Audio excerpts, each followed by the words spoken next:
Ladies and gentlemen, please welcome Jay Larsen. Come on now. Kid, come on. Thank you very much. Oh, Casey and the Sunshine Band. How do you not like that? All right, we're ready to go. Thank you guys for being here. Let me introduce the panel, and this is all about what we call creative disruption or facilitative disruption. But let me just introduce right now Shauna Della, our global CIO for Simplot. Let's hear it for Shauna. Yeah. Wow. And next from Amerisource Bergen, who is Vice President of Information Technology, we'll hear from Kristen Ruffing. Kristen, come on up. Kristen is also over the Customer Experience Manager. And now in the gold corner, we have Chris Taylor, who is the CEO and co-owner of Fisher's Technologies. Let's hear it for Chris Taylor.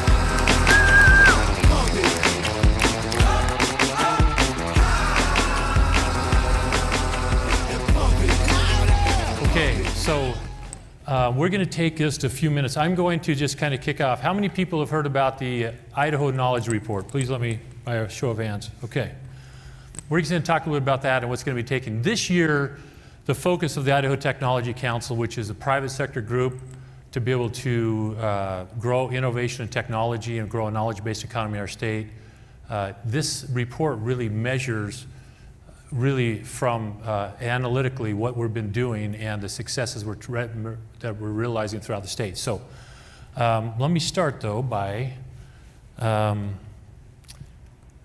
kind of defining disruption for you. This is one where you can see it's really creating some sort of disturbance or problems which is interrupting an event, an activity or process. And facilitative disruption means that you're taking technology to find a solution because to it. So in a raise of hands, how many people have been disrupted so far today? Anybody? Okay. I did not see Shauna raise her hand because it's Shauna's birthday today. Let's hear it for Shauna. It's her birthday today. She just turned 35. Thank you, Shauna. And it is true, that's part of it, but and that can be disrupting, right, Shauna? It is very disruptive. Yes, thank you. Now let's keep going here. We're going to talk about disruption, and I'm going to go back on some of my history. So I was helping start two long-distance companies. In 1984, the Judge Green, a federal judge, made a determination that we needed to do the Bell breakup of AT&T, and we created all the Bell companies. And in 1980, basically, so here's a question for you. In 1986, how much did it cost per minute to make a long-distance call from Boise to New York on a good rate? Anybody? Anybody know what long distance is? Okay, so back during that time frame, you had all these big Bell companies, and AT&T was monstrous. They had tons of overhead. They had tons of employees. There was so much that was it. And so when this came about, people found it, and at the time, this was about 25 cents per minute, which was a really pretty good rate. So long distance was a major cost of doing business. And since that time, tons of fiber optics lines were laid, and many other ways we're doing it, and many solutions, but it's basically now where you don't even talk about long distance, right? It's changed. Let me give you another one. The disruption of industries and mobility. I worked in the wireless industry for about 12 years, and it was from 1990 to 2002. And it was in the height of the whole thing. This is one, anybody ever carry this phone around? Okay? It was a 950X. It was a brick, everybody called it, all right? Now, it was then transformed into the StarTAC, which was one of the nicer phones you can see at this point. Then what happened is that they brought in the Vulcan group, which was actually half the size of that, and size was the big thing that really drove everything. Then, back in about 1997-ish, what came? Analog to digital, right? And digital came because it wanted to transform the ability to have security, to be able to have capacity and clarity. At that time, it wasn't because you were going to have smartphones and you were going to have all the data and all the other type of things that we experience today. But that's what the key was. Now, at that time, Motorola, which was one of the most amazing things, owned 90% of the handset market in the United States. They made a decision when digital came in with code division multiple access to be able to not use Qualcomm chips in their phones, but they were going to generate their new. And they spent years, more than 2 years doing it, which meant that they lost the whole marketplace, and they basically went from being one of the top to then being non-existent. Who was the phone company at that time, the phone manufacturer that came up on the scene big time? Nokia, exactly. So Nokia came and they took a pivot and they grew, they catapulted to almost 72% of the marketplace. But as you see, one of the biggest things that disrupted then was when really you had smartphones come. And really the one that did the most, we had, when I was running the Salt Lake market, we did beta testing for all of them, and none of them really were working that great until the iPhone came out and Apple be able to come in. And now it's been a major, obviously, cash cow for Apple. Okay, but major disruptions that have taken place with mobility, and the next thing that's taking place is 5G. So let's keep going on. What you're going to see is that we went out and we looked at all these markets that were doing some amazing things to measure them. Silicon Valley, North Carolina were showing us a lot of things that they did. We also saw that Battelle and INL and the Idaho Department of Commerce and Labor did an amazing report in 2006. That report basically said that the core competencies for Idaho were really around these areas: energy, agriculture, nanotechnologies, and imaging. What's missing on this, do you think? Especially from Boise's perspective. I don't hear anybody. Anybody? Software. Okay? Software companies were starting in about 2000. A lot of software companies that now are really on the landscape of Idaho were really starting during this time frame. Now, also during this time frame, I wanted you to know, in 1999, the Milken Institute came out and said, you can see that look at the, hold on, I did this too fast, sorry. But you're going to see Boise, and then that will be on the likes of Austin and all these other, Boulder. You can go back to Raleigh and all these other places, Portland. We were considered as a tech hub because of all the work that's been taking place with HP and Micron specifically, all right? But you go forward 7 years, and because there were several reasons why, and we can talk more about that, but we don't have the time right now, but Idaho basically fell off the map, and then we were no longer on the map. But who went on the map was now Salt Lake City, because of the work that they did in the 90s, the mid-90s back to about 2002, and they made some extraordinary moves to be able to help position themselves being a technology hub. Okay, now let's talk about this. This is one where it's fascinating because you can see that there's been a lot of growth. Idaho has experienced a tremendous amount of growth. Our gross domestic product went from 1997, we went from about $28 billion to where we are last year was about right around $72 billion. So tremendous growth during this time frame. The other thing you're going to see is I wanted to think about Silicon Valley, because what they did is you saw companies like HP come in on defense contractors that they were really doing, and they had all of these other ones coming from defense, integrated circuits, personal computers, and internet, and all these other things came out. And then you had another wave of innovation that had around biomedical research and these type of things. Now you've got green energy that's been a very big driver. But this is one that is a great illustration of the companies that started because of technology and how the wave of technology has taken place. This year in the Knowledge Report, we're going to have one just like this for Idaho, and it's going to show a lot of great things that have taken place in our state. I show this only briefly, you guys, because what's happened right here is you have 1994. These are jobs. This blue line are what are called non-farm jobs, and there's a direct correlation between non-farm jobs and technology jobs and what's happening in your marketplace.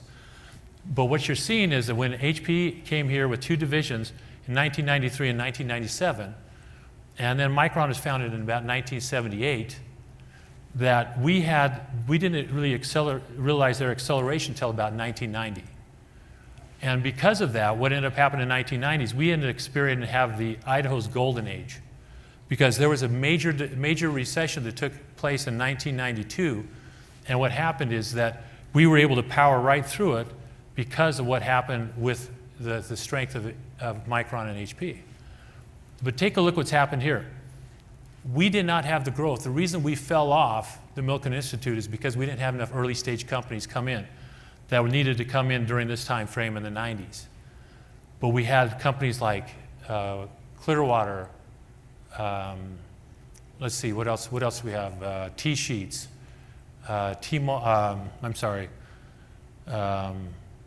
Count, all these other companies were coming on. MWI was now a major factor that was started growing. There were so many different companies that started in this time frame right here, which are now accounting for the growth that we're experiencing right now. So early stage companies that start usually take about 10 to 15 years to really germinate and to get the really lift that you need from them. All right, another one is just to show you that Idaho is really good in this. This is the state average of non-farms jobs. Utah is the blue one. Idaho is this orange one. We're in very good shape as far as how we're taking growth with technology jobs too. Just a quick thing, the urbanization, what we find out is that we're having far too much polarization. The lighter colors here are really the ones that are more urban areas, and they're younger by far than the ones that are darker in color. And we're having more young communities, and our rural areas are becoming much older. So there's a lot of other issues taking place, but there's more polarization between urban and rural in our state. All right, key findings, and then we're going to keep running on this. Idaho has the fastest growing software community in the United States as a percent of the state's GDP. North Carolina is the second. So that's one thing that we've been able to realize, a tremendous growth. We need to continue to grow this industry and really look at the information technology and the computing technologies that are related therein. And the next couple are manufacturing accounts for 12% of the state's GDP, and every one of the 6 economic regions has strong manufacturing capabilities and performance. And the other one is we have to look at infrastructure for bandwidth and really looking at how we're going to look at additional building structures, manufacturing facilities, and highways to be able to keep our sale, and transportation, really keep ourselves relevant.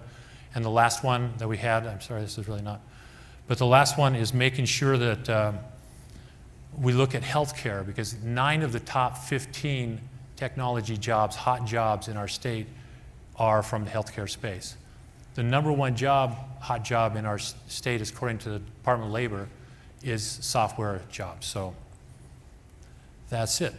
Now the question I'd have is that we in the United States since 1820 had a 25% growth, a 25 times richer, faster and more growth than any other country on the planet. And the reason why is because we were able to do it because we learned how to make new products better and found out better ways to make them. So we were just more inventive in the way we did things. We made things better than any other country in some respects, and we were able to do it much more aggressively. I'm going to run through this really quickly because imagination. I want you to tell me who these people are, because really when it comes down to disruption, it comes from each one of you. This, if you can tell me, who's this? Anybody? So these are our Instagram co-founders, Steve and Mike, and let's go ahead and go to the next one. Kevin and Mike, I'm sorry. Who's this? Yeah. Steve Jobs. Apple co-founder Steve Wozniak and Steve Jobs. All right, and anybody know who this person is? This is a person out of North Idaho, Cody Peterson with Rohini, which is, they basically manufacture and print LED lighting, and it's going to revolutionize the way that you see backlighting on TVs, on screens, and stuff like that. But this, Cody's one of the more, was recognized by Fast Company as one of the most creative business leaders in our country. Another one has been, you know who this is? Another one that's right on the Idaho-Moscow-Pullman border, and it is Ed Schweitzer with Schweitzer Engineering. Another disruptive one. Anybody know another disruptive individual? Do I have anybody have this one? Jessica Rolfe with and she's basically been recognized as one of the more innovative and successful entrepreneurs as well. And George Mulhern, as you know, with Cradlepoint in disrupting 5G and the type of things that Cradlepoint's been doing. Doug Sayers, another person from Eastern Idaho that's been extraordinary in premier technologies with nuclear energy and other type of things that he's been disrupting as well. My point about this is that that's what we're going to focus on this year, is to be able to look at all the disruptions that have taken place by each one of the 6 economic regions, and we'll have that out. One of the other points I'm going to share with you is that the percent of Idaho tech jobs that are in our area are almost 60% out of all tech jobs in Idaho are located in Region 3 or in the Boise area. I'm going to skip these, but what these basically show you is that when you look at each one of these areas, this is professional trade area, professional services is where software resides. In the Boise area, ours is much larger than others because of how much software we've got in our area. Manufacturing is big in other areas like North Idaho. Take a look at this one really quickly. This is Twin Falls area, so because of the milk production and everything taking place with Chobani and so forth, you're seeing the natural resource is monstrous. It's 3 times the size of natural. In Idaho, we're less than 1, in Boise area. So you can see that we have a major shift in the way each economic region plays because of industry focus and strengths.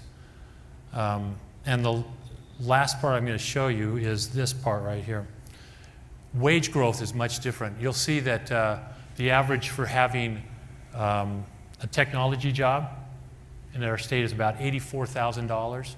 In Boise area, it's more like $94,000 per year. And so it makes a big difference, and to be able to have technology jobs in the way that they actually pay. I am going to play this just because I need you to, before I hand this off to Shauna, and so you can see. This, whoa! Little Jack Russell here, Ollie, with Karen from the Blue Cross. Closes out the group. This is the last of the small dogs. He's all over the place, and so he should be. Ollie and Karen here. Ollie was rehome from Kimpton Blue Cross when he was around 10 weeks old. Wrong way through. Oh well, doesn't really matter, does it? When he got to his home, they changed his name to Lockie, then changed it to Ollie. So he's probably a bit confused.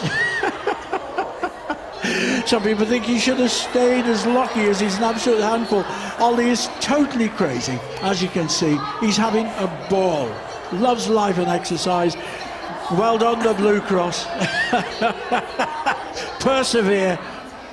First, catch your dog. Oh, I love it. Yeah, he'll be out in the collection room. You'll never catch him now. There we go. Well done, Karen. Look at this. Oh, what a nosedive, and he couldn't care less. Here we go. Whee! That's one of the best shots I've seen in a long time. Love. So you wonder, why do I show you, by the way, how many people like dogs, so you can kind of get this all right. So the idea that you have here is that there's a tremendous amount of energy. You have a young Jack Russell, and you have a trainer that's probably really feeling like, okay, where's my success? Did this go like I had planned? All the planning and all the work that I've done, I come out here and then all of a sudden this Jack Russell just goes kind of crazy and doesn't really do all the things it's supposed to do. But I would tell you that that dog trainer probably knew that it was going to have that type of results, and is working hard to be able to work with that Jack Russell to give the right type of training. But let me tell you what really requires. You can have a great deal of energy, you can have a great deal of passion, which we need to do when we talk about disruption, but you have to have a great deal of strategy to be able to know what you're going to be doing. So the question I would ask you is, before I hand this off to Shauna, is to be able to ask the question, what are you disrupting right now? What is it that you, with your company, your ideas, your businesses, with products and services, what are you creating to disrupt the markets you are? And the other question I'd have is, what are you being disrupted by? Because the result of this will be this. You will ultimately be creating disruption with the products and services, or you'll be disrupted by them, and you have to decide where you want to play in that space. All right, so let's go ahead right now. Shauna Della with Simplot will now talk about some of the things that have been going on within Simplot and the disruption there. Shauna, please take it away. Thank you. I was wondering why you're playing that dog going off task right before introducing me. That's good. My name is Shauna Della, and I am with the JR Simplot company. I'm the CIO. I look after the IT there. I've been there for 2.5 years, and before that I was about 25 years at HP down the road. I think I have been a disruptor at Simplot. I think it's the opportunity for us all to take the perspectives and knowledge and skills that we've got and look anew at something brand new. So I went from taking care of printers and consumables and the IT side of that in a very high-tech business where a lot of my users were as technical, if not more so than some of my IT folks, to JR Simplot company, which is absolutely at the other end of the spectrum. That industry, agriculture, has been in the mid kind of 2016, 2017. McKinsey put together a digitization matrix that showed by industry who was, who had started to embrace digital technologies. And, the top of that were organizations like banking and finance organizations. And at the bottom, even below construction, was agribusiness and agriculture. So we were at the very, honestly, salt of the earth kind of people. And a lot of our customer base, I'll tell you a little bit about Simplot here in a second, but many of our customers are growers. They are the farm jobs on the, the auxiliary to the non-farm jobs that Jay talked about. They're growers that are growing fruits and vegetables in California all the way to row crops in the Midwest, and we supply things to help them grow. We supply advice to them on what kinds of seeds and what kind of watering, and we supply custom blended nutrients, fertilizers to help their yields. These folks are kind of, like I said, salt of the earth people, dirt under their nails, dirt on their boots, running the old truck, really hard workers. What has disrupted that industry is the generational change of these folks. So no longer are these guys able to get up at 4 and work till sundown. They're getting older, and the folks inheriting those farms are either really big corporations that are consolidating, or they're the next generation who have very dexterous thumbs and are expecting to have a digital entry point to anything, even ordering fertilizer, getting that spread on our fields, and they're not so anxious to get up at the crack of dawn and work in a more laborious way like their predecessors. So that disruption, the business itself really hadn't changed, but the expectations of all of our customer base is increasing with the Apple iPhone and the Amazon and now the Grubhub. I mean, we are just as a community, as a culture, raising expectations in spite of what you might be doing in your business or industry. So the rest of Simplot, in addition to our agribusiness, mining and manufacturing, actually we've got some of the longest phosphate reserves in the country. So phosphate and other nutrients are really critical for growing crops. You can't get the yield that you need without some sort of help from nutrients like that. So that is a competitive advantage for this company. And again, I think, especially with the tenure of some of our folks, really the challenge is how to deal with the disruption, how to see the disruption that is around us, changes in the marketplace, changes in the expectations, while your industry can remain quite stable and has for the past several decades. Another big part, so what is the general thing you think about when you think about Simplot? Anyone? Potatoes. So we are still one of the major suppliers of potato products, specifically French fries, potatoes in every kind of shape, gems or hash browns for many of the quick service retailer restaurants around, specifically McDonald's. But we also do guacamole for Chipotle. We do a lot of work in our food business to help in the US and internationally, specifically in Asia, supply restaurants and quick service establishments with potatoes, natural grains, fruits, vegetables, etc.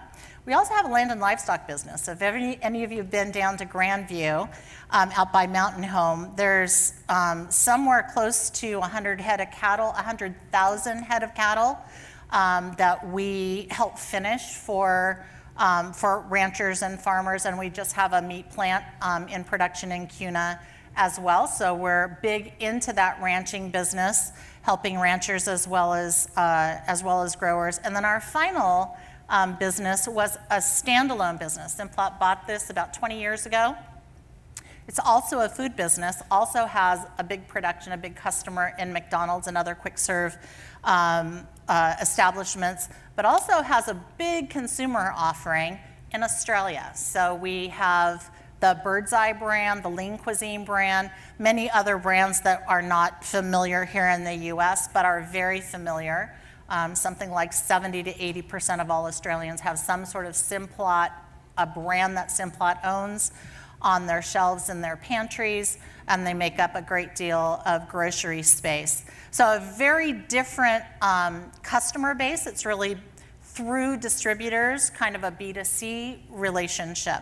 So I've got all of those different businesses to try to satisfy from a technology perspective. And I have to say, with the exception of our Australia office, which again was kind of because of the B2C nature of what they did, they started early with a little digital team, trying to put out some websites, trying to do all sorts of different imagery that might be interesting for folks as they scan a barcode to give it more insight as to the traceability and what kind of ingredients are inherent in that food. So they were kind of pioneers several years ago as far as Simplot goes. Well, now agriculture has just taken off. Anybody hear of smart farming or precision farming, or even some of the Microsoft ads that you see nationally now? They're talking about helping farmers. Agriculture is just booming. So, I think all of us will have stories about how technology can disrupt even super traditional businesses like agriculture.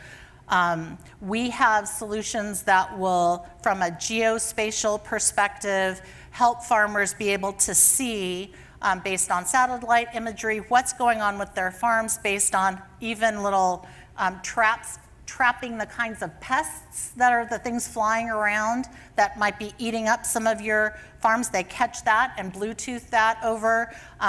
They list out what acreage specifically has what kind of seed, what kind of fertilizer, how those automatic pivots are going, how the watering is going, what the runoff is, and be able to look at all of those things for a given plot of land and help advise how to do more with less when it comes to nutrients and pesticide removal to help the environment, but also help with yields, and really use the knowledge of several layers of data and information across hundreds of thousands and millions of acres of farms.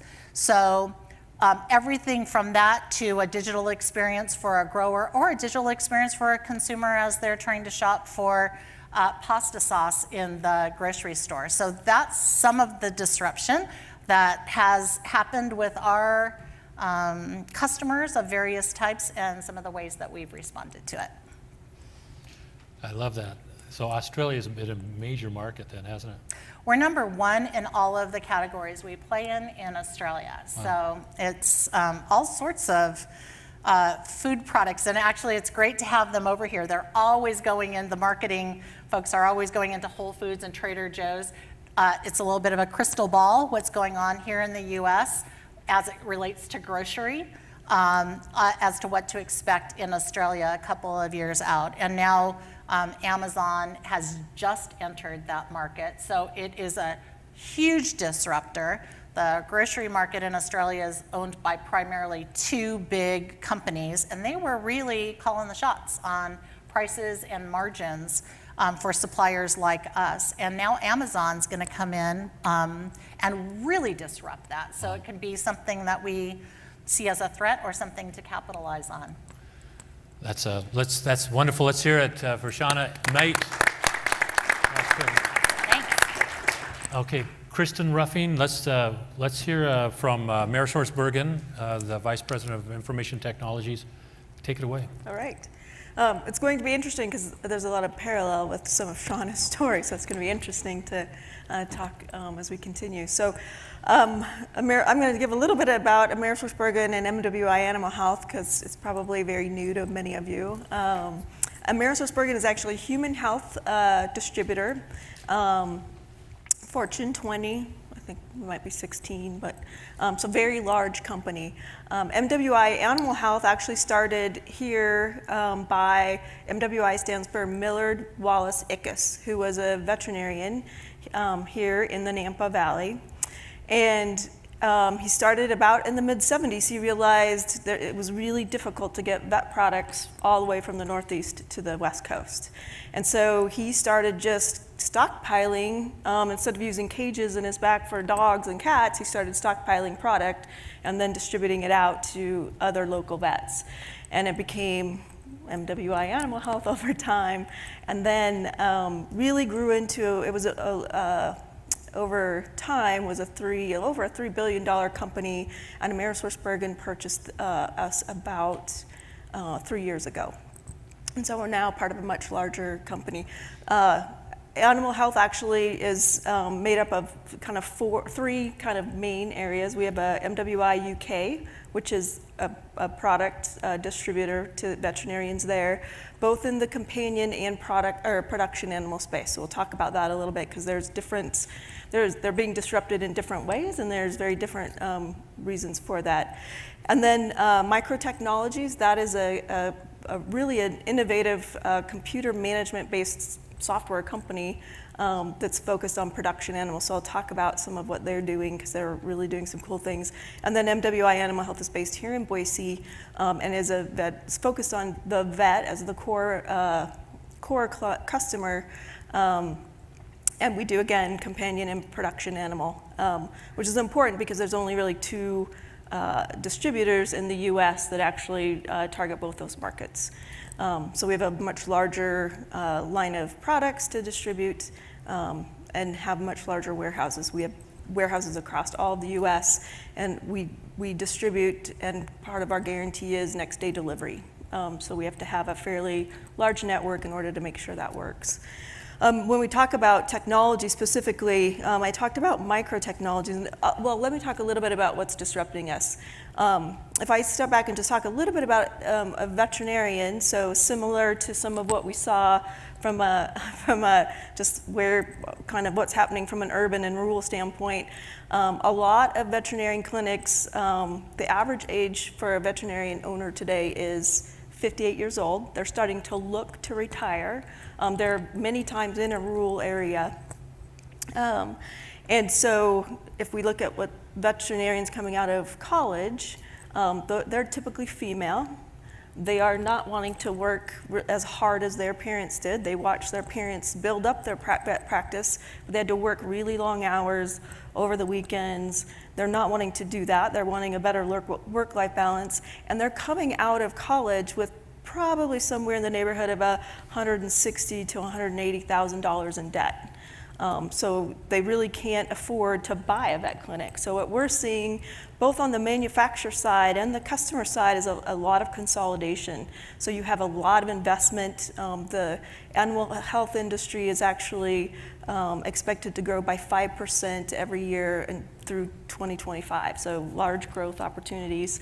And the typical pet owner actually has more than 1 pet in their home. And typically it's 3 or 4 pets in their home. So significantly continued growth. So a lot of investment happening, a lot of consolidation happening, which really creates lots of margin pressure for us. And part of that, Chris was talking earlier, and he said, hey, your president used to say you're a technology company disguised as a distributor, and we were one of the first from getting an e-commerce site out there from a B2B standpoint for our veterinarian clinics so that they could order online with us. We've been very innovative from that standpoint, but it's always challenging to continue to be innovative from a technology standpoint. What's disrupting us are similar to Shauna's story is just who now are the pet owners, right? They now have smartphones. They're millennials. Our industry was one where the vet picked up the phone and had a really great relationship either with their salesperson that was calling on them or their inside sales rep that they would call and actually, basically put an order in with their sales rep.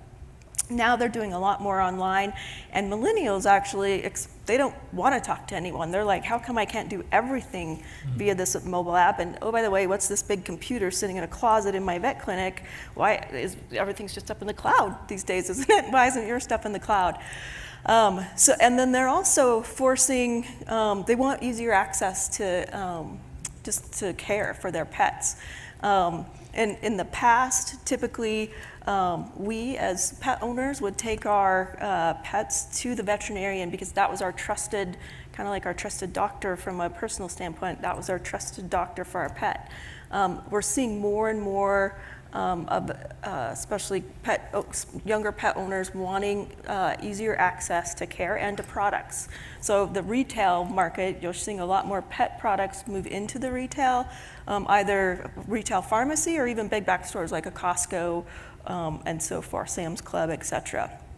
So all that is really starting to cause disruption for us because we'd always focused on a veterinarian themselves and how do we really support them. So from a companion animal standpoint, we're really looking at technologies that will add, for us, our value-added services that we can offer to the pet owner and to the veterinarian. So sometimes that is, hey veterinarian, here's a product that you can actually extend to your pet owners and customers, and that'll make you more profitable and make it easier to do business with you from a pet owner standpoint. A couple of those are, we recently did an acquisition with a company called Ally DVM. It is a software company, and it creates software for the veterinarians to make it easier to reschedule appointments for your pets. Again, typically, a typical pet owner won't stay on a wellness program for a pet. It's an easy thing to fall off of, and you're really only going in when there's an emergency or your pet is sick. So getting on that wellness plan and staying on that wellness plan, or flea, tick, and heart, or all the typical kind of products that you want to do. So a lot of innovation and focus from a companion animal standpoint and those types of areas. And then if I talk a little bit about production animals, so similar story with Shauna, our production animal, it's really about how do you maximize protein for the world, right, and feed a growing and hungry world. And so our microtechnologies company is really focused on software that does that. They actually build feed ad machines and then have software that actually tracks by animal, by pen, what feed rations they're getting, even down to because we're aligned with them, what antibiotics they might be getting a specific cattle might be getting, and then tracking that all the way through the process until they actually go to slaughter.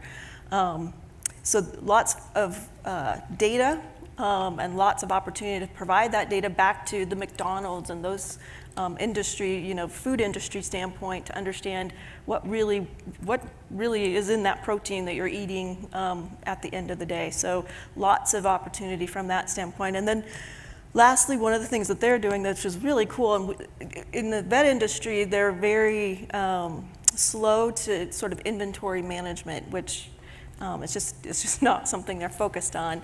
And so we're doing a lot around inventory management today. Micro technologies in particular, it's really important that when you put the feed ad and sometimes medication into the feed rations, that you get the right stuff. And there have been times where someone at that feed yard might actually get the wrong thing. So they've actually started testing some glasses that will actually put the picture of this is what you need to put into the feed ration so that you see the picture. It's actually taking using a camera to take a picture of that and then decrement the inventory in real time so that you really make sure that the right stuff is going in. And that you're not either getting some sort of a medicine or antibiotic into that pin that doesn't need to go into that pin. So some really cool things from that standpoint. But a real focus on value-added technologies that will really, drive the veterinarians and consumers to purchase from us, but also help them ensure that we're as much as possible keeping our pets and our animals healthy over time. So that's some of the things that we're doing from an animal health standpoint. Awesome, Kristen. So thank you. We have time just maybe for one or two questions before we move to Chris. Anybody have a question they'd like to ask of Shauna or Kristen right now? Okay. All right. So let's go ahead.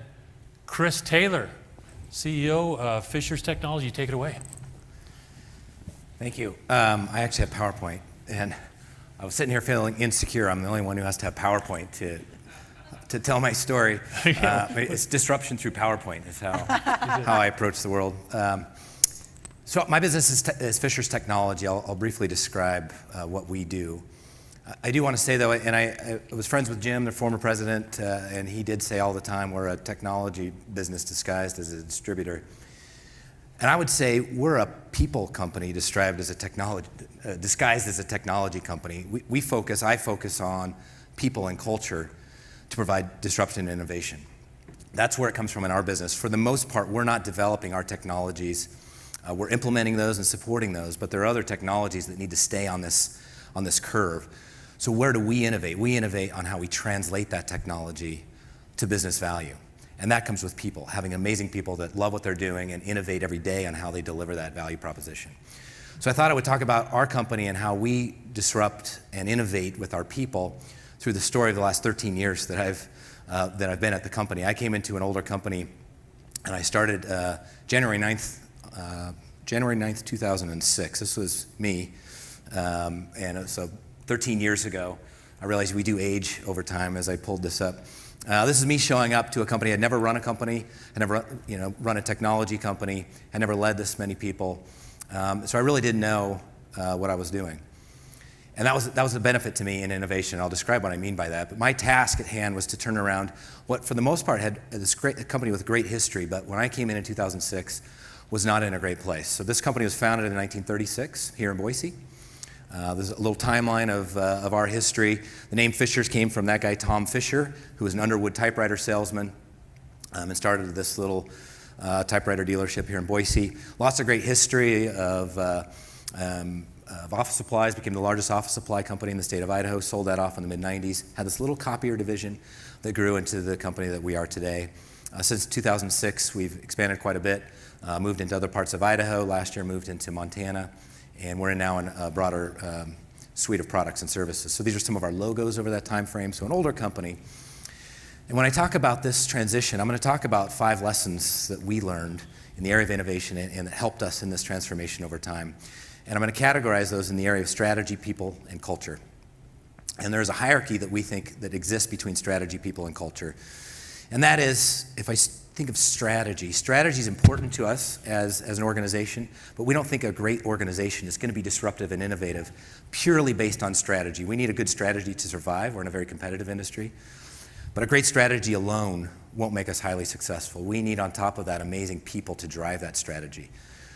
And those amazing people need to come on board, and when they're on board, they need to be motivated and aligned and running in the same direction and disrupting through innovation based on their passion and ultimately the culture that drives them. And that makes us thrive as an organization. So that's where we focus our initiatives and all of our efforts. If I describe Fisher's in 2006 when I came in, our strategy was something like just get out there and sell something. Right? That was our strategy, go sell. And if I describe our people, this actually was a quote when I came into the company. We had at the time 45 employees. We have 45 employees, 45 headaches. And if I describe the culture of our organization, This is a direct quote from 2006. This would be a great business if it weren't for the damn customers. So you probably understand the sentiment of this if you're in leadership. The more people you have, the more opportunity for miscommunication and drama and politics and all the things that come with us as humans. So maybe you understand the headaches comment. And we're in a service business, and when technology doesn't work, we do have upset customers. Right? That's our half of our job is fixing broken technology. The other half of our job is fixing broken people. Right? And so you can understand that sentiment. If it weren't for these upset customers, man, this would be a great business. But you can imagine the culture of an organization when the thought is it would be a great business without our employees and without our customers. That's not a great culture. And that was the task at hand. Those are the two most important constituents probably of any of our businesses, our customers and our employees. So that's what we had to do to transform the company to the Fishers that we are today.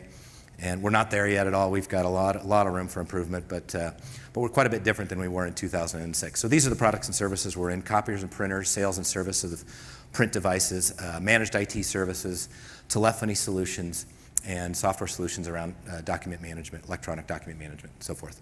So those are our product areas. We're in 4 locations in Idaho and 5 locations in Montana and growing. We have 150 employees at this time. And a lot of this work we've been doing on innovation and disruption has worked. Some of the awards that we've received over the years. The one that we're most proud of by far is Best Places to Work for actually 11 years straight now, voted by our employees as one of the best places to work in Idaho. And what that means to us is if we have happy, enthusiastic, engaged employees, we're going to impart a happy, enthusiastic, engaged experience on our customers and be able to innovate on that experience and hopefully disrupt in our markets. If you're more of a numbers person, this is our revenue growth over the time frame since we first got into the copier business, and this is the time frame when I and our leadership team came on board. So quite a bit of change in our company, and we're just getting started. So this is me again back in 2006 when I started, and I was completely a beginner. As I mentioned, I hadn't run a company. I knew nothing about a copier industry. I was a complete beginner, and that was a huge advantage, competitive advantage for our company to have a beginner at the helm. So my first lesson here in our transformation as a company is to keep a beginner's mind. I started out as a beginner. 13 years later, I know a lot more than I did, and yet I need our whole company to keep a beginner's mind. Actually, our 3 owners of our company now, none of us were from the industry. And again, that was a huge competitive advantage because we could ask all the dumb questions, which it turns out aren't that dumb. It's that curiosity and that interest of knowing what we don't actually know. What can I learn? What can I learn from our customers and our employees that got us launched into our new realm as a company? It was a huge competitive advantage for us to have a beginner's mind. And we could innovate because of all those dumb questions, because of that attitude of learning. But as leadership, the team needed more than a curious leader or leadership team. They also needed us to say, hey, here's the mountain we're going after, right? Here's the direction we're running, team. So the second lesson for us was to push one theme. I got lucky on January 9th when I stood in front of the company in this worker's apron and I said, hey, I work for you. I'm here to work for you. I'm here to make all the magic happen that you need to go take care of our customers. And I picked a theme, and I got lucky in the theme that I picked. And it's still the theme that we have today, and that's extremely happy customers. Team, we are here to create extremely happy customers. We don't have that currently. That is the mountain we're going to go climb. And it got us on board. It got us rowing in the same direction. And for 13 years, I have been saying extremely happy customers 100 times a day, if not more. It's the awards we give to our employees. It's the cultural messaging that we do all the time. So we got lucky with that one theme. And it's now the top of our core values: extremely happy customers, awesome customer experiences, and it's the hammer that we drive every day culturally in our organization. And so that was the one theme that we picked, and again, got lucky. It was awesome for us. It's still our main theme. And when it comes to disruption and innovation, an advantage of having a theme like that is to say it's clarity around what are we innovating for? What do we need to innovate around? For us, it's innovation around that customer experience. Right? It's a rally point for us. We also found, though, early on, and maybe continually over time, you have people that say, hey, I'm not on board with that theme. That's not what I'm all about. I'm all about something else. And so that brought us to our third lesson here, and that is how important our people are in our organization. So we invested in developing a robust hiring methodology that's been absolutely critical to our organization. And you can see, actually, this is where we implemented and started practicing this hiring process that we go through to make sure we have good fit for our company. We find people to drive our culture and our strategy and our innovation. It's very important to us, our hiring process, to make sure people are a cultural fit for us and for our customers. So I talked about customers and our rally cry around customers. I've talked about how the only way we can do that is by having amazing people in our organization. But what about money? Don't we have to make money as an organization? Where's our obsession with money in our business model? That leads to the fourth lesson learned that we had over the years was, what are our priorities in our business? Number one priority has to be shareholder value, or why are we all here? The way we get shareholder value is by having extremely happy customers. The way we get extremely happy customers is by having awesome employees that drive that experience. But we realized over time an obsession with shareholder value is not our number one priority. How do you innovate? How do you create disruption around shareholder value? Is that the right focus area and the right innovation? So we reverse these priorities. Our employees are number one for us. That is where we invest the most. That's where we invest our time, is getting them to love what they do and take great care of our customers and innovate and be disruptive. That in turn takes great care of our customers. And if we do those things, we can't help but create shareholder value. So what is this thing around employees? We talk a lot about how we hire and get them on board, but they also, once they get on board, there's this thing called culture, and there's a lot of great talk and books and speakers and a lot of innovators in the area of culture. We focus a lot on culture, and that is, once they're on board, how do we get them aligned on extremely happy customers and aligned on innovating around that one cause? And so that becomes the last lesson here for us, is live in and drive our culture. That is where the best companies focus, we think, focus their time, and I focus most of my time on building Fisher's culture, lying in it around our core values, which of course are extremely happy customers, having fun. We spend way too much time at work to not have fun. If you see our employee walls where we have pictures, they're not just portraits, they're pictures of us. Actually, that's Jeff Blick with the beer bottle. Sorry, we're making a hometown connection here.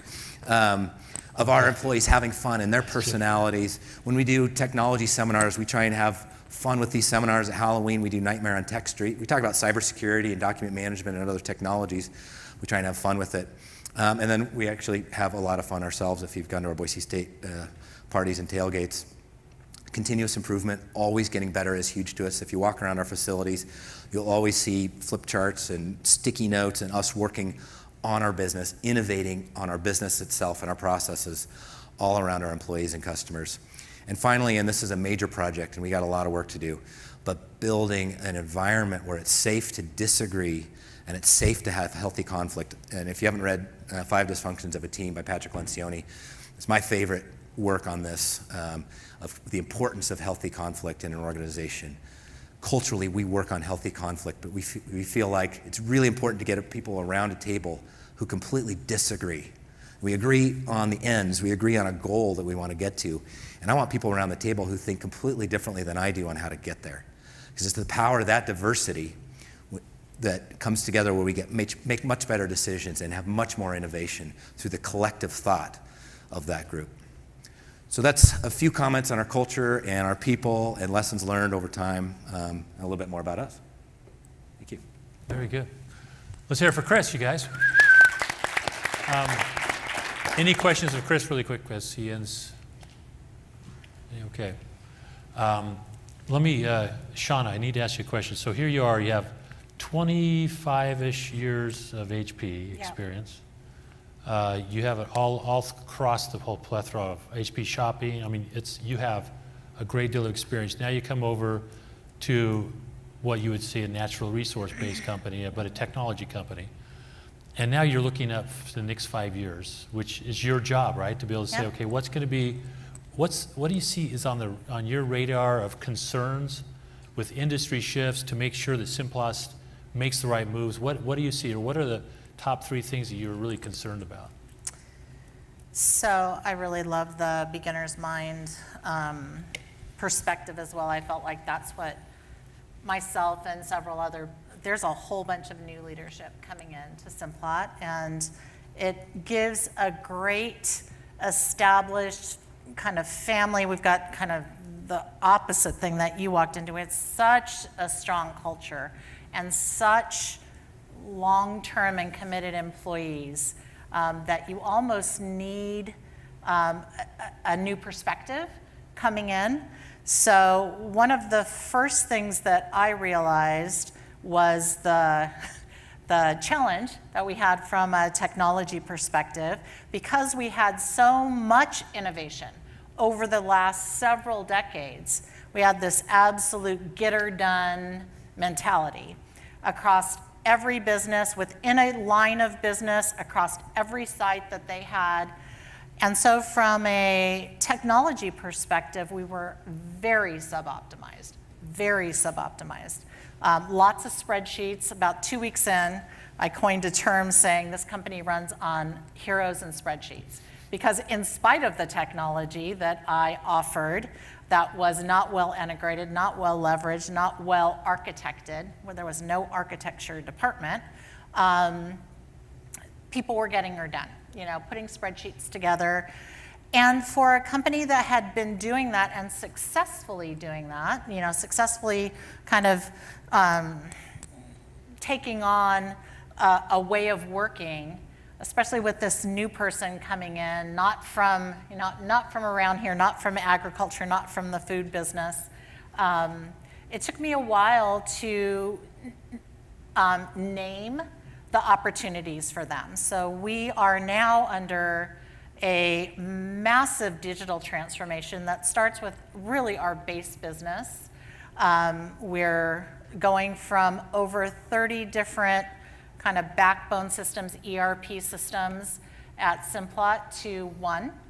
That will require those folks in all of those lines of business, again, B2B, feeding cows, giving you guys the French fries that you eat at McDonald's, offering the growers advice, in a smart farming type of platform. But they were all doing that in their own way, in a very sub-optimized way. So that's the first thing. So we've just undertaken this. We're in the midst of year one of a 5-year journey with that. And unfortunately, let me ask you a question on yeah. Because we went through, when we did the Verizon merger with all these AirTouch and all this other stuff, we had billing systems and CRM tools, and we had like 20 different billing systems. It was crazy, right? And to go down to one? Yeah. And you're doing it, are people embracing it, or is that causing? Change management is a huge issue. That will be the make or break for the success of this project, just like every big ERP project. It's not the technology, it's there. We can do it. I mean, it's evolved. We're using, some of the newest platforms that enable us to go to one. But it will be a huge change in the way work gets done. It was really interesting. This last weekend, I don't know if you guys know on this side of Idaho, but there's this big thing that I never really realized called Simplot Games. It's in Pocatello, Idaho. It is an opportunity for high school kids from all over to come in and do track and field events and qualify. You can get qualifying times for Olympics or other big things. So I was there at the Simplot Games, and I was at a dinner randomly with this person I had never met. She was a transportation manager at the Dawn plant, which is the big mining plant that you see as you're driving through on Highway 80, past through Pocatello, it's spitting all this steam out. Honestly, that is a typical get-her-done kind of place. It is one of the old school ways of working in this mine. And so I was sitting there across from this lady trying to make small talk at dinner, and she said, "Oh my gosh, I cannot wait for this system because I'm a transportation manager and I'm trying to manage these really complicated logistics, and again, I'm doing so with very suboptimal systems." So that was a happy surprise for me that at least at the leadership level, and at least at this level where it's kind of abstract enough that it sounds in general like a good idea. I think the challenge for us is to, take that step forward, realizing that it means a couple steps back for some folks, and then just keep on pushing forward.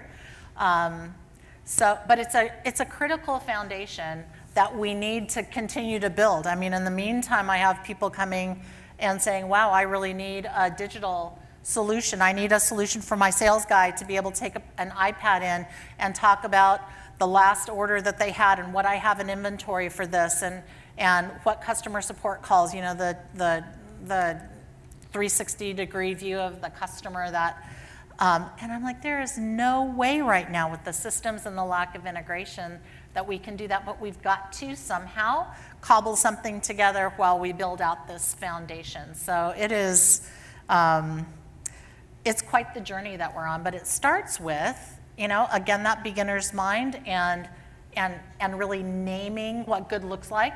Good looks like, you know, not the way things are done today, and realizing that a lot of folks are very invested in the way things are done today. And so dealing with, you know, honoring the past, but putting a vision out there for what the future might look like and what we can do differently with that. Oh, your efficiencies are going to change significantly. Oh my aren't they? gosh, it's going to be a brand new company. Yeah. Yeah, Congratulations on that. thanks. Kristen, so as you all know, that MWI was purchased by AmerisourceBergen, like you said, almost 3 years ago.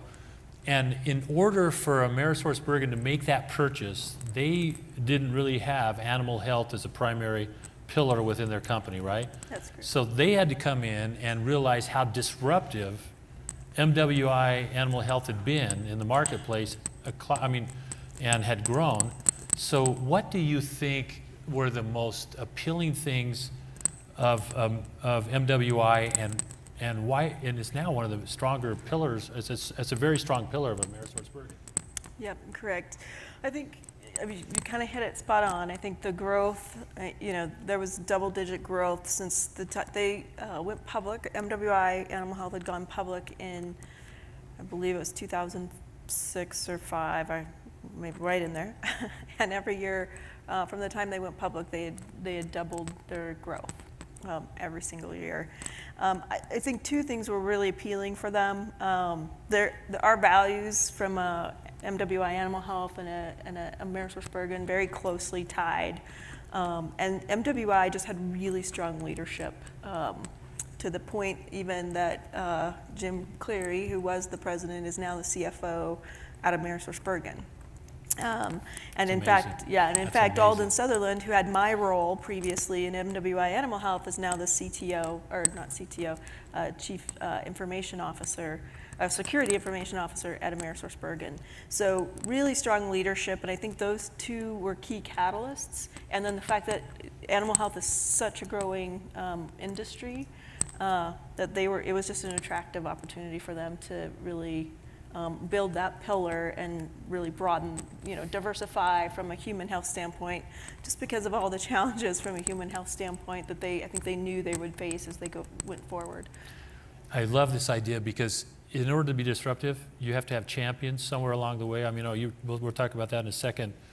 But the champions are really Jim Cleary and Alden Sutherland now, that are senior leadership at AmerisourceBergen back in Pennsylvania. That's very important to have. That's good. And to have people like you that are really making it happen here. So, Chris, so let's talk about this. So you see this is interesting because Chris looks, that 13-year-old picture, Chris looked like he just graduated from college, didn't he?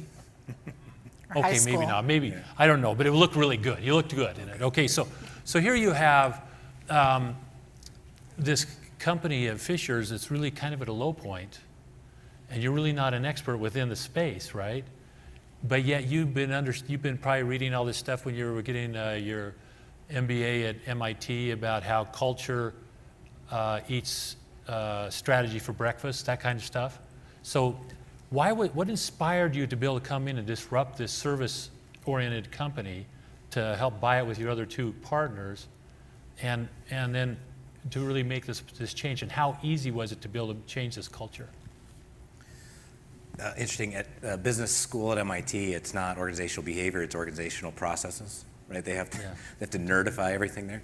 So I'm not sure I learned a lot about squishy culture stuff there, but I did learn a ton. What was appealing to me, I honestly viewed it as a couple of years extension of my education. There's an opportunity to turn around a company that needed help. I thought I would do it for a year or two and learn a ton of lessons fail, succeed, whatever, I was going to learn a lot. And I thought I'd probably be out of there at some point. And I fell in love with the business and bought into the ownership at the time. And then there's more to the history, but I fell in love with it. And what was appealing to me was prior to that, I had been in systems consulting, implementing ERP systems and electronic workflows. And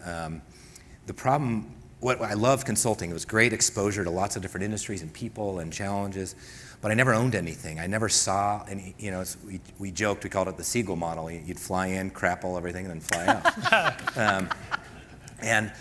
And what was appealing to me was I could come in and whatever change I was implementing was my change. I had to live through it and got to live through it and experience it.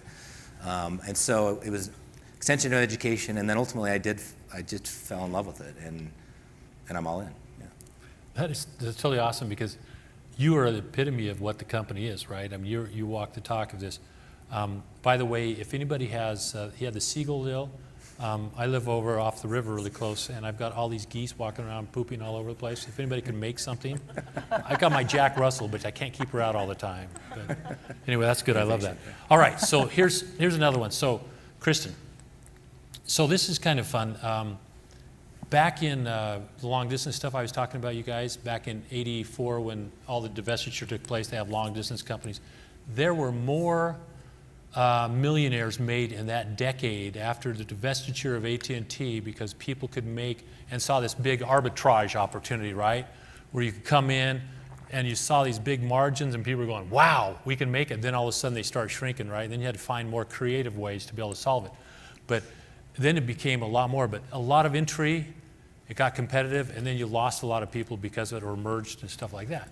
So now I'm watching MWI and Animal Health, right, and AmerisourceBergen, and I've seen, like in our marketplace right here, we've got PetIQ came in and did IPO, and they do a lot of stuff that now shows up on the shelf. They've got a lot of things, maybe some similarities. I've seen a lot more, I don't know, maybe it's just because I've been observing it more, but I've seen a lot more competition in this. So talk about the competition, how you be disruptive now, because there's so much competition that's trying to disrupt you. Talk about that. Yeah, I will talk a little bit about that. So good observations, because yeah, certainly PetIQ, we consider them a competitor. We consider Amazon a competitor. And we're actually seeing even marketplaces and similar products like Kayak, in our case VetCove is the name of the company, tools that are coming in and, to your point, really, trying to disrupt us. And again, the way we're trying to combat that is to say, how can we get more of a holistic offering, not just products, but services and technology into that vet clinic, so that we're not just piecemealing and saying, hey, it's all about the lowest, cheapest price. It's about what additional value-added services are we providing to that vet, either that be through our B2B offering, through our Allied DVM offerings, which are, again, tools that are targeted at the vet clinic that actually adds to their profitability. Those tools also allow us to actually get access to some of their data. And data privacy is actually becoming a really large issue from a competitor standpoint as well. So one of our key competitors, Henry Schein, has just actually split off, and they're creating a new company called Covetrus with another company that they merged with. And they have a lot of technology products. But there's some conflict going on because of the way they view the data. They view that data as, because oftentimes they actually provide the practice management system that's running basically the ERP in the vet clinic, but they have access to all that data and have some ownership there. And we're taking a totally different approach and saying it's the vet clinic's data, but we're going to provide you services that gives you visibility into how your vet clinic is really performing. Most vets don't come out with business degrees, right? But then suddenly now I own a business and they don't really know how to manage it. So we're trying to provide tools that help them manage that. And then, to your point, be able to actually say, we've got our distribution margin, but then how can we get some added margin from providing technology services that we can show them the direct ROI at their vet clinic based off of the data. So having some differentiation that's kind of brings it in. Exactly. Excellent. And we're hoping that will move us towards, the Vetcoves and the Amazons of the world. It's not just about getting product, the quickest, as long as we can keep the foundation from a distribution standpoint and add that value. Excellent. So let's keep your question kind of going over to Shauna, if I may. So Shauna, it is kind of interesting. You've got these really cool brands, Bird's Eye. You've got, you talked about some of these other things you have, and then you also have this whole food group that's been doing a lot of amazing things. About 3 years ago, after Ryan DeLuca kind of stepped down as CEO over at bodybuilding.com, you ended up watching how the new CEO came in and said one of the biggest challenges to their company has been Amazon entering the space, just similar to Kristen, what you were talking about.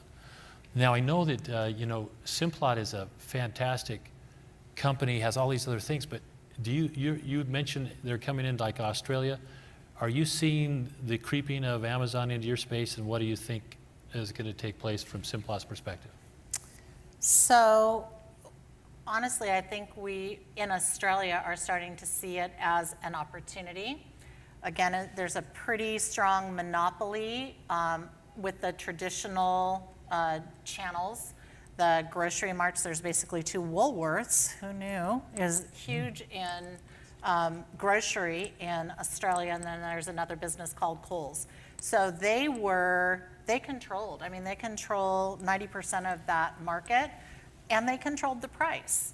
And so really Amazon starts providing, once they get started up, an alternative to that distribution channel, which frees us. It really starts taking margin, I think, out of those traditional channels and gives some of the producers and suppliers an opportunity to get out from underneath that monopoly. I mean, to me, if you're a supplier in that market, getting rid of monopolies, I mean, it will be another big one. Amazon is involved in almost everything today. But we see that as a real opportunity. I think I'll pile on a little bit to what Kristen said about data. So data to me is the next big thing. Amazon uses it brilliantly. And one of the things that we're looking at, and I think to your point, what kind of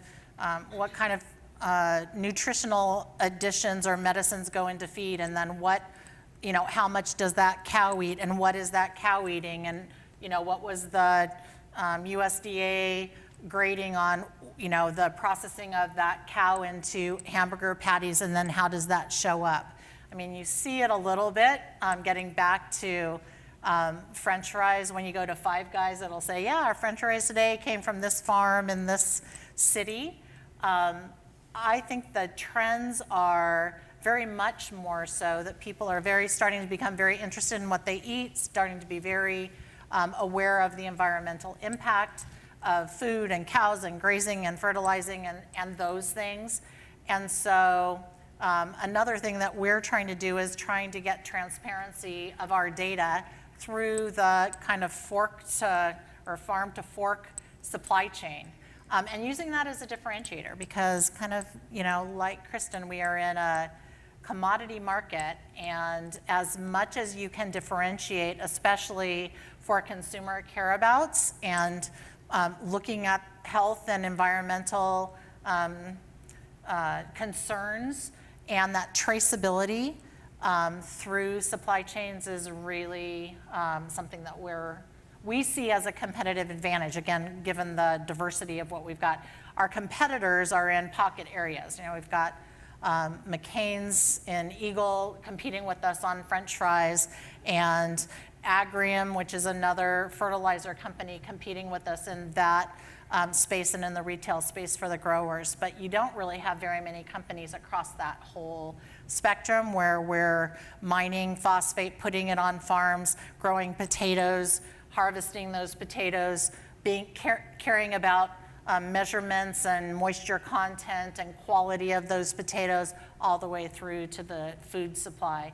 So having traceability, using things like how do you use blockchain to trace specific products through that, line, and then what can you learn about the fertilizer that you put on based on the yields that you got and the moisture content out of the what you're growing on that farm.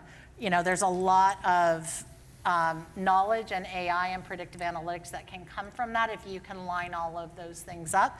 And so being really careful about your data and how to correlate that for insights for your business, I think is another huge disruption that we all have to think about and try to capitalize on.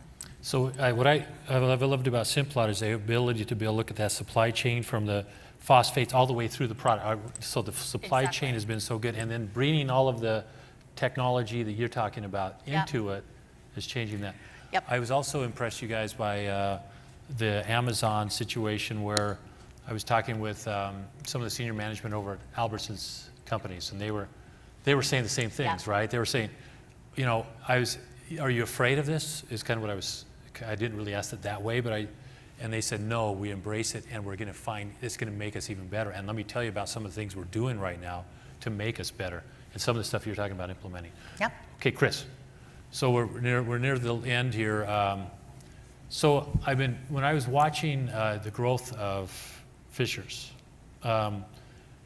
obviously you need to continue to make a lot of relevant with your products and services and stuff like that. The printing industry has changed. It's still very, very important. Everybody has. I know it's changed, but why, as you looked at this, you decided to make another pivot to really go into IT management and support systems. Talk about that, why you decided to do that, and if there's anything you're looking at in the future that you can talk about.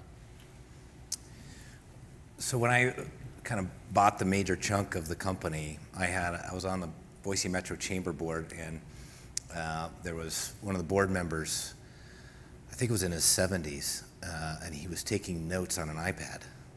I thought, what in the hell did I just buy? Like, paper is going to be gone. And it really hasn't happened, but it's definitely a mature, flat, maybe declining in some segments industry. For us, we still love it. There's so much opportunity in market penetration in new markets and innovation in that customer experience. It's not, we could sit here at when I go to our industry meetings, we all complain, it's the race to zero, there's no margins in it, you can't make any money, and the reality is there's so much opportunity for innovation even in that space in terms of the selection of the right print technology, all the workflow and integration with all the other systems. The actual customer experience leaves a lot to be desired in the copier industry. So I think there's still a ton of opportunity for innovation, but it's not going to be in a growing industry. It's going to be gaining share in a mature industry, in my opinion. So with that, I did want to diversify, and there's a really nice synergy with IT services. The risk, there were a lot of copier dealers that have gotten into IT services. The risk is thinking, hey, we're already working on people's networks. We've got network engineers, we're connecting copiers. We're just going to say, now we can manage your networks. And that I saw was a complete disaster for a lot of companies because it is a different business. It's highly synergistic. It is a different business. So it took me longer than I wanted to get into that business. But I wanted to acquire so that I wasn't learning all the hard lessons of a new business over the next 7 to 10 years, banging our head against the wall. But I also wanted to acquire an organization that was malleable and curious and had a beginner's mind so that they could say, hey, what can we do with this that's different than anybody else did? So I found the perfect fit. We acquired a company 6 years ago, and we're on quite a journey with them to do that. The excitement for me was definitely diversification of revenue and business model, and yet it's very synergistic, though, at this point now that we treated it with the respect it deserves as a separate business. The synergies with all of the customers we have on the copier side, all those warm leads, all the reputation we have, it just fit beautifully for us, and it made a lot of sense. And it's exciting. I came more from the system integration IT world anyway as a consultant, so that expansion in there felt like coming home as well. Yeah, that's great because you did have a great experience in that background, didn't you? That's awesome.